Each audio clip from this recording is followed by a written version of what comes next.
Morning, folks. My name's Anthony Spinnickie. I'm one of the orthopedic trauma surgeons here at Morristown. I'm part of a group, Atlantic Orthopedic Associates. My two partners, Dr. Rich Shank and Pat Grob. We see a lot of the fractures that come through our busy emergency department here. And I could tell you that in my experience, probably one of the more common fractures and definitely one of the more operative fractures that we see, if not the most common, are hip fractures, and specifically hip fractures in the elderly. So what I hope to get across in this talk is to go over the common types of hip fractures, how they differ, what they mean anatomically, and how we fix them, and what fracture type exists influence how we fix them. I think it's important to go over what the post-operative post-op rehab protocols and recoveries are like, as that's probably one of the more common questions we get preoperatively. And then if time allows, I'll go over another common and non-operative injury that we see a lot, and that is the common pelvic fracture in the elderly. So hip fractures are very prevalent. They estimate that just over 340,000 hip fractures occur in this country alone yearly. 1.6 million worldwide. And if you extrapolate, they estimate that that'll probably increase by fourfold by 2050. I could tell you on an average weekend, I'm probably fixing about upwards of 4 to 6 hip fractures in a weekend. So I hope I'm retired by 2050. Otherwise, I'll be doing about 25, 30 hip fractures in a weekend, which is... So the average age of occurrence is 77-year-olds in females and 72 in males, and they overwhelmingly occur more often in females. And it's important to note that as the patient gets older, the incidence increases, and it doubles for each decade of life after their 5th decade. And they are uncommon in younger folks. Hip fractures are usually high energy and a different type of animal if they do occur in young adults. So there's a lot of good information that's come out of the UK, as they've had a national registry for a while. And in 2006, they took a look at their hip fracture registry, and they were able to tell us that overwhelmingly they occur more often in women. If you are older than 85, your incidence as a woman of having a fragility fracture of the hip is almost 13%. And they found that the mortality rate at 6 months was 17%, so pretty significant. But when they really looked at the mortality rate, even though their mortality rate was about 17% at 6 months, it was no difference if you adjusted for age and comorbidities. And what they concluded from this was that a hip fracture was like developing a new major medical problem. So if you were diagnosed with cancer or you develop major cardiac disease, your mortality rate would probably go up about 70% too over the next 6 months. And that's basically what a hip fracture does. So what exactly is a hip fracture? It's kind of a weird term because the hip is a joint. It's not really a bone. It's an articulation of 2 bones. So usually you dislocate a joint, but we call it a hip fracture. And basically it's a fracture of the proximal or upper part of the femur, just below the hip joint. And the specific part is the region from the base of the head to about 4 centimeters below this other anatomical bony landmark, the lesser trochanter. And you can divide that region into 3 separate types of hip fractures. So the commonly used term is a femoral neck fracture. So if it occurs at the base of the head, down to the base of the neck, this segment here, that's the femoral neck. So when you hear a mid-cervical femoral neck fracture, that's where that's occurring. One region lower to that is the intertrochanteric area. This is the greater trochanter, this is the lesser, and fractures that occur in that region, usually from one to the other in most cases, those are called intertrochanteric fractures, what you're probably seeing on the radiology reports. And then the third is a little lower. They're basically very proximal femur fractures, but they occur below the lesser trochanter in this region. Those are subtrochanteric fractures. So femoral head fractures are actually closer to the hip joint than those regions that I just mentioned. We don't really consider them hip fractures. You normally don't see them in the older population. Those aren't the fractures you're getting as a fall from a standing height or a fall off of a chair. These are usually in the younger population, usually associated with high energy injuries like high-speed car accidents or motorcycle accidents, and they are treated completely differently. They're more of a surgical emergency that we'll be taking in the middle of the night to fix as soon as possible. So that first type of hip fracture, the femoral neck, that could be subdivided into 3 different types. And you're probably seeing these terms a lot on radiology reports. There's the subcapital fracture, which means it's right at the base of the head where it meets the neck. There's the mid-cervical and the basicervical. On these next slides, I'm going to talk about femoral neck fractures and how we treat them, but I'm going to eliminate the basicervical because that's going to be treated like the next type of fracture that we'll talk about. It behaves like them, and we treat them similarly. So speaking of just subcapital and mid-cervical femoral neck fractures, there is a classification system. For our purposes, it's not really that important, but it is important to note that there's basically what we would consider stable and unstable femoral neck fractures.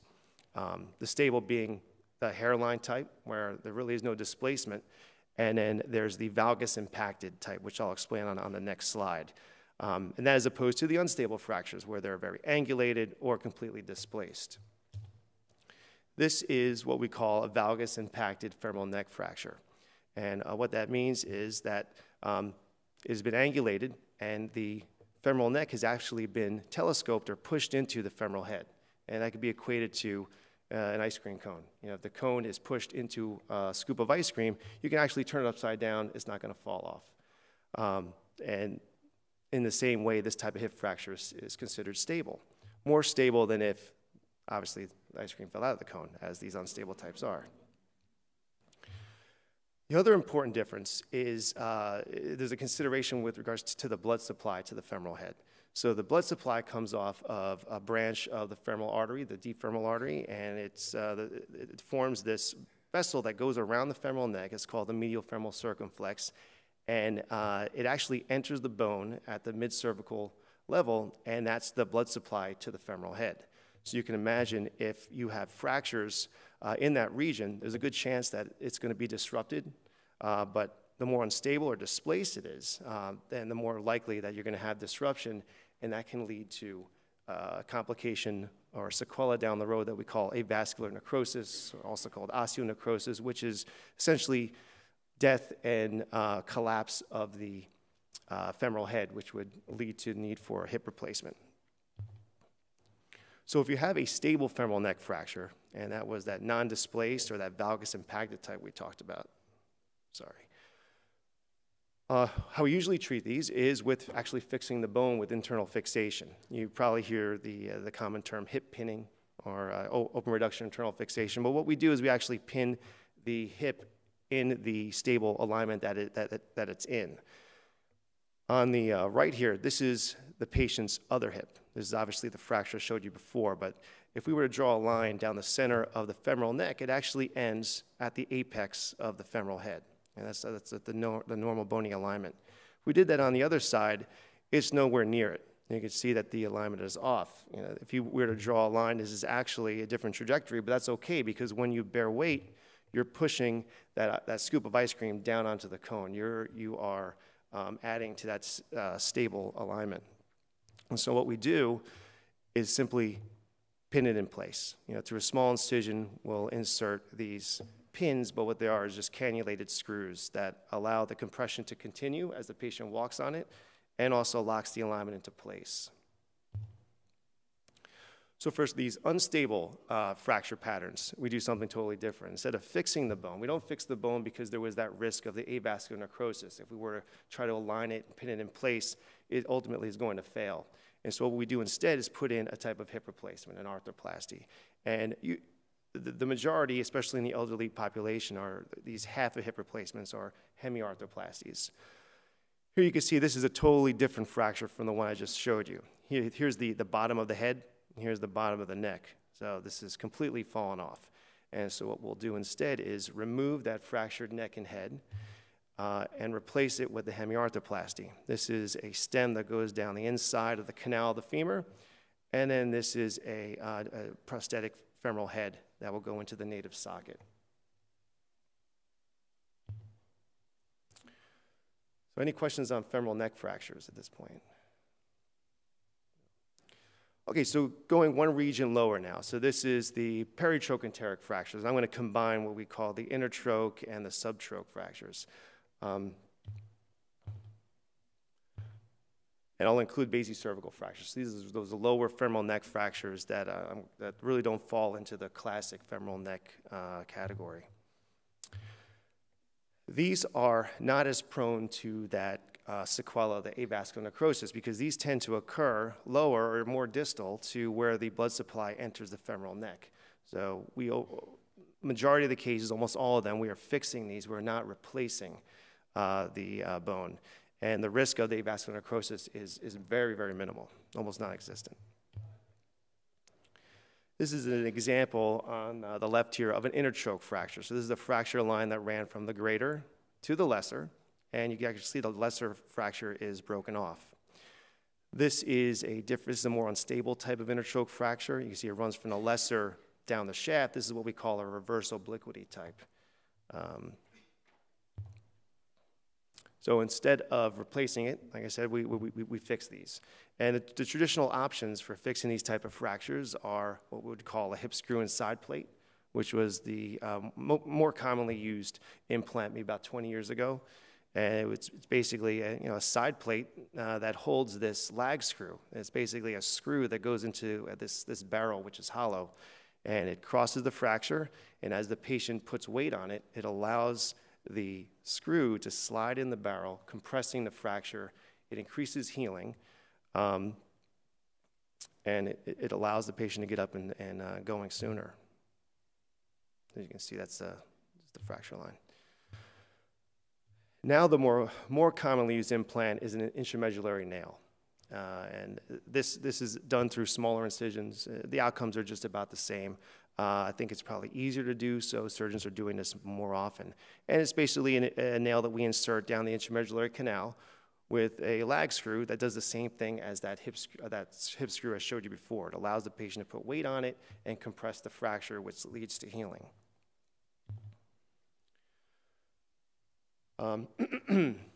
So I showed you that British study showed the mortality rate within 6 months was about 17%. If you look at a lot of the studies, it could be as high as 30%. And this is a pretty interesting study that came out just a few years ago that looked at not just the mortality rate, but what were the factors contributing to mortality after fixation of a hip fracture. And they even looked at the relative risk. And you can see that probably the most significant factor was an abnormal EKG and cognitive impairment. Timing of surgery is huge with hip fractures. There is paper upon paper that shows that the quicker you can fix a hip fracture, the more you reduce mortality. And our goal is usually to get it done within 2 days, but within 24 hours is even better. All these papers listed here show that. There's decreased mortality, less time to functional recovery, and higher ADL scores if you do get to the patients quicker. The one I will point out is this older study that was probably debunked over the last couple of years. And what they showed was that back then was that if the patient had 3 or more major comorbidities, they found it was beneficial to delay more than 48 hours because it gave you more time to medically optimize them. But that no longer stands. We've obviously, you folks become a lot better at treating patients medically. The techniques have improved. And so there really is no reason to delay 48 hours. You can usually get patients tuned up in time to meet that window. So from the minute the patient hits the ER here, medicine is involved, the cardiologists are involved, and we really try to get to all hip fractures within 48 hours. And you can usually identify the high-risk patient. You're going to fix the fracture. It's very rare we don't fix a hip fracture. We just identify the high-risk patient and take the precautions necessary to minimize complications. We good on time? 5 minutes? Okay. So post-operative recovery. One of the biggest questions I get after, how long does it take the surgery? I'm usually like an hour, unless it's my partner, and then it's like 4 or 5 hours, is what is the recovery like? And most patients go to a rehab facility. We make them weight-bearing as tolerated afterwards. And the reason is, the way it used to be is patients would be made toe-touch weight-bearing. You know, mechanical studies show that the least amount of force through a hip is if you're toe-touch, which means about 30 pounds. Elderly folks can't do that. So what would happen is they would end up in a wheelchair because they were non-compliant. Well, Ken Koval looked at a lot of the post-op protocols that he did in the 90s. He made everyone weight-bearing as tolerated, and his revision rate was no different from when patients were toe-touch weight-bearing. He also did gait analysis, and he found that patients, they kind of just protected their weight bearing on their own. As the weeks went on, they would add more weight week to week. The big thing is, what is the recovery? And that's like a loaded question, because what do you mean by recovery? Is it when they can feed themselves, or is it when they can go shopping for themselves? And so if you look at things like essential ADLs, most people get that back. Feeding, grooming, bladder control, and that comes back at about 6 months. But things like doing stairs like you used to do, transferring, not as many, a good majority, but not as many get it back, and it's usually about a year for a full recovery. Koval went one step further, and he looked at instrumental ADLs, where a patient could actually go out shopping for themselves again, prepare their food, do housework. And that is what I think most families are alluding to when they say full recovery. And it's really only about a 50% return to that. So there's a 1 in 2 chance that you may take a step back as far as independence, and age has a lot to do with it. And age over 85 specifically. So any questions on hip fractures? Yeah.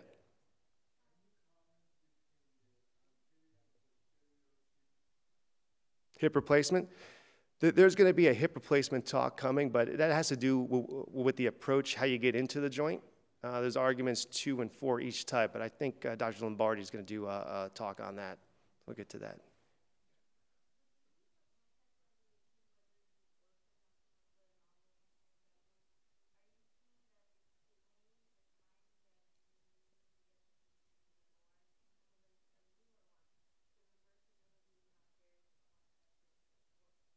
Right, yeah. So that's a good question. So it depends what it is. So the drugs like Plavix, which can take up to 5 to 7 days, you know, we're obviously not waiting that long, and there really is no literature out there that shows that it'll make a difference for hip fractures. In fact, one of my cases when I was taking my boards was a hip fracture on Plavix, and at the time, you had to repair all the literature for the boards. There was really nothing out there that showed a difference. I think it's just important to get the patient to the OR to have them fixed. Something like Eliquis, which is a newer one, I think the manufacturer recommends 48 hours. So we try to hit the OR at about 48 hours, maybe cheating a little bit. But the other stuff, as you're saying, is usually about 24 hours. Lovenox, heparin is even less. Coumadin, you can reverse. Yeah.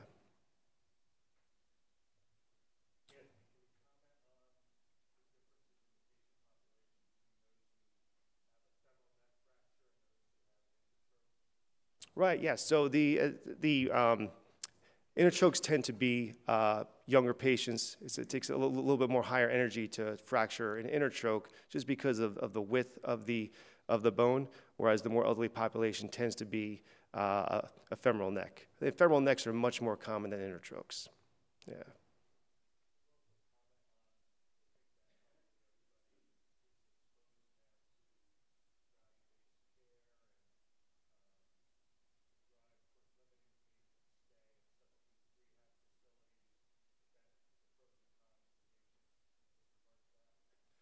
Right, yeah, so there's that definitely is the financial aspect, and nowadays you can get a lot of care at home. You know, the folks here, the social workers, the case managers are very good at setting patients up at home with equipment that they need, the therapy they need, the home nursing, and that really limits, you know, costs and medical dollars spent. There's a psychological aspect. You know, a patient does better at home. It's a more familiar environment. That has a lot to do with recovery. As you saw, cognitive impairment is one of the issues that influence your ultimate outcome and possibly mortality. And you know that older folks, they can sundown, they can become very confused when they are in an abnormal environment. And we see it, you know, here in the hospital just after a night or two. But the one downside to going home is you might not get the same amount of therapy. You know, so when you're at home, your therapist is coming about 3 times a week, whereas when you're in a skilled nursing facility, you're probably getting 2 sessions per day. So it's probably better for the patient who needs that extra therapy, but I think the majority would do great at home if you can get them home and you have a good support system and family. Yeah.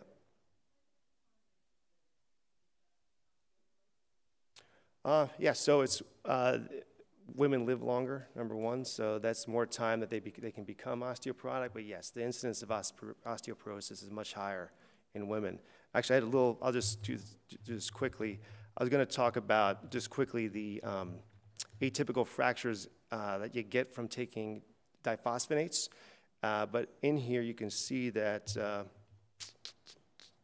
yeah, 50% of Caucasian women in their lifetime will get an osteoporosis-related fracture. So it's pretty significant, as opposed to 1 in 5 men.